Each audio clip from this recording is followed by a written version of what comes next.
In the late 1800s, a man named William Love had a vision. He wanted to build a model industrial city near Niagara Falls, complete with canals, factories, and affordable housing. His plan included digging a large canal that would supply water and power to the area. The canal was partially dug, then the project failed, and the hole was left behind. Decades later, that abandoned canal became something else entirely, a dumping ground.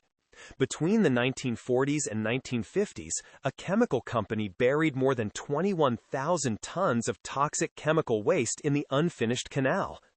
Everything from industrial solvents to carcinogens was dumped into metal drums, sealed, and buried underground. When the dumping was complete, the canal was covered with soil and sold. The land was handed over to the local school district for $1. A clause in the paperwork warned that chemicals were buried below, but the land was still developed. Homes were built, streets were laid, and an elementary school was constructed directly on top of the toxic waste. Families moved in, children played outside, backyards became gardens. No one told them what was beneath their feet. By the 1970s, strange things began happening. Chemical odors seeped into basements.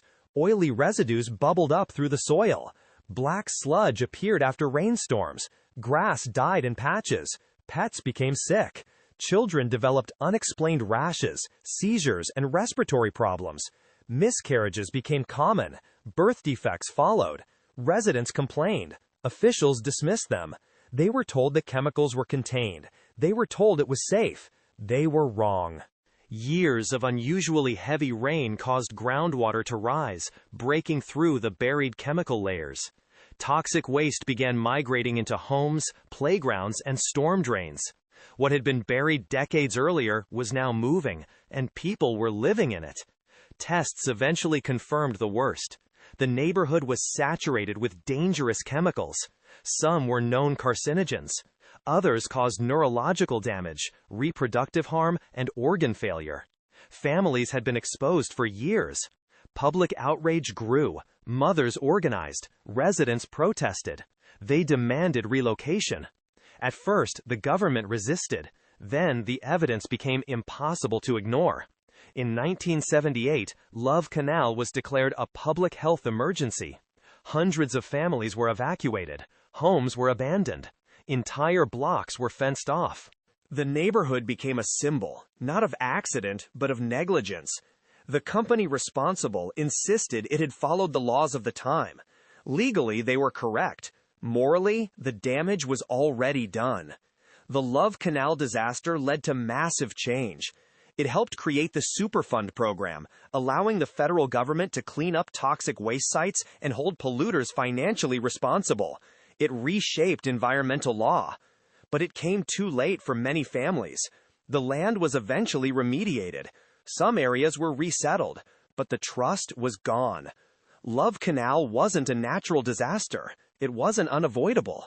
It was the result of short-term decisions, buried consequences, and a belief that what people couldn't see wouldn't hurt them.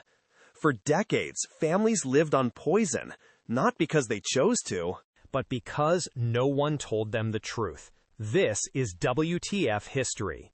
Love Canal wasn't a disaster because people ignored warnings. It was a disaster because the truth was buried, literally. Families didn't choose to live on poison. They were told it was safe. They were told not to worry. The consequences didn't explode. They seeped, slowly, silently. And by the time anyone listened, the damage was already done. This is WTF History. Is stranger than you think. From forgotten battles to bizarre inventions, we uncover the stories that make you say, "What the history?"